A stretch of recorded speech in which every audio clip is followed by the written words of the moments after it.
When it comes to selling your Australian property, particularly if you're an overseas owner of Australian property, I've identified in my 35 plus years experience 24 very common selling mistakes. And these mistakes mostly can be avoided. But firstly, you have to know about them to be able to avoid them. And they're also costly mistakes, and their cost can be in terms of time. For example, at the moment, at the time of this recording, in Sydney, in the metro area, 20% of all properties have remained unsold for 6 months or longer. In Brisbane, the figure is currently 17%, in Melbourne, 24%, and in Perth, 17%. So you can see that time is a killer of sales, and you don't want to be one of those people having your property sitting on the market for 6 months or longer. So if we jump into these mistakes, this is selling mistake number 8 that I've identified out of the 24, and that is trying to sell your property with a tenant in place. Now, there was a time in the Australian property market when there was a lot of investors in the market, and they love to have a tenant in place, particularly if there was a 6 or 12-month lease. But sort of starting around 2023 right through, selling with a tenant is very difficult. The current buyers are owner-occupiers. So if you're an overseas property owner, which is the area that I specialize in, helping overseas owners of Australian properties sell their properties for the maximum price with the least amount of hassle in the shortest possible time and at the least cost, you need to sell without a tenant. So how does that work in practice? Well, you may have a tenant with the lease expiring in 6 months or 8 months or 10 months. As you know, if you're an owner of a property, mostly you'll be signing a 12-month lease. So you have to give 2 or 3 months notice.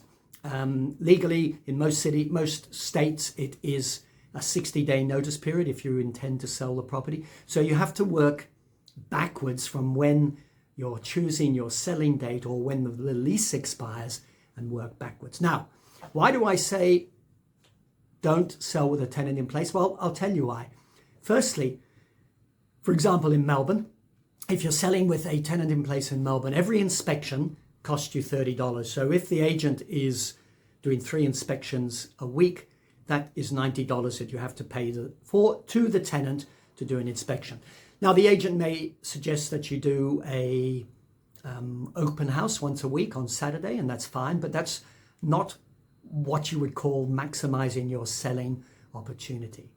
Of course, logically, but sometimes people don't think about it, you have to rely on your tenants to present the property beautifully. And of course, I've seen some fabulous tenants where the property is immaculate, but they're more a scarcity than a reality. Quite often the tenants, I won't say they're messy, but they have stuff, and stuff is everywhere.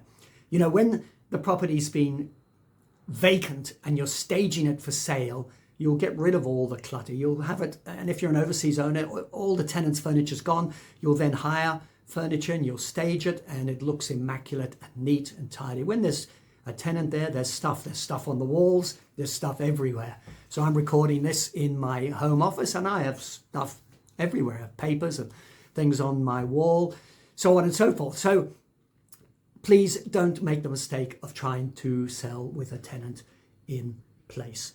The reasons are pretty straightforward. Presentation, convenience. If somebody wants to look at it at 6 o'clock on a Friday night, very difficult. You have to pre-arrange it with the tenant, which may not be easy. The tenant has to have enough notice to agree to let you in. Then you have to rely on the tenant having it clean and tidy. And let's say there's 7 months to run on your lease.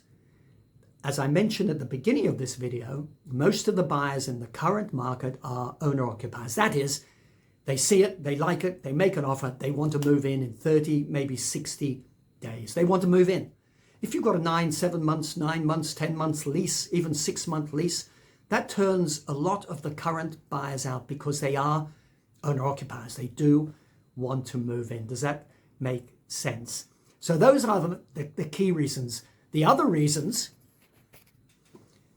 include you can't paint the property.